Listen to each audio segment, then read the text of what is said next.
This has been an ongoing discussion, and I appreciate the different points of view. I acknowledge, Roger, that you have been the lead very much on energy savings efforts and things I think are really environmentally responsible, including this whole issue of tax credits for the commercial sector to let them modernize their buildings to reduce their energy consumption.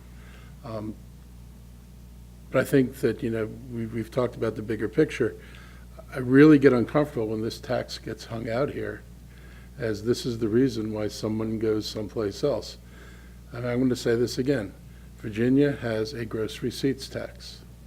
We do not have that gross receipts tax or anything like it. They raise $153 million from the business community alone. Our energy tax raises money from the business community, that's true, but it raises money from residents, and it raises money from a ton of entities that pay no taxes to support the work done in Montgomery County whatsoever, but for the energy tax.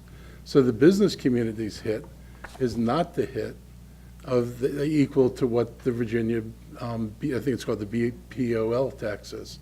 And that's significant.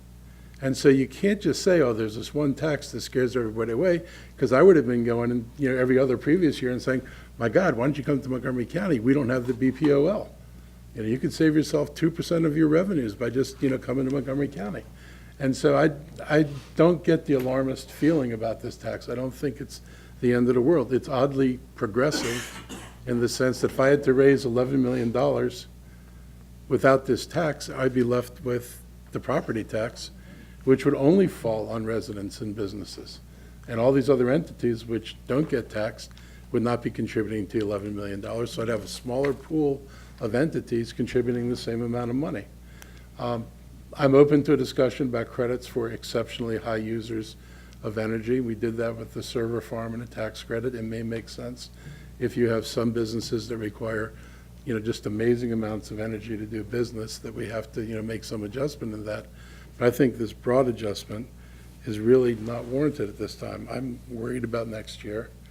I appreciate the comment about this year being an anomaly, but I think every year has kind of felt like an anomaly since shortly after we got elected. And, we've put a lot of money into reserves. I would like to remind my friends that were we not funding reserves at the level that we have to fund them, that we would have been able to meet all our programming needs. There wouldn't be any cuts to programs in the county. The reserves that the investment that we've made in reserves has really altered our ability to pay for programming, and I think it's unfortunate.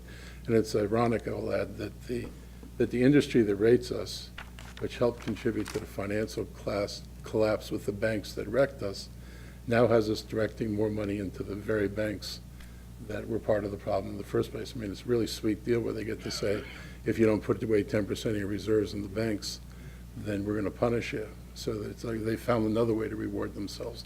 That's a different issue. So I would like to hold the line on where we are now.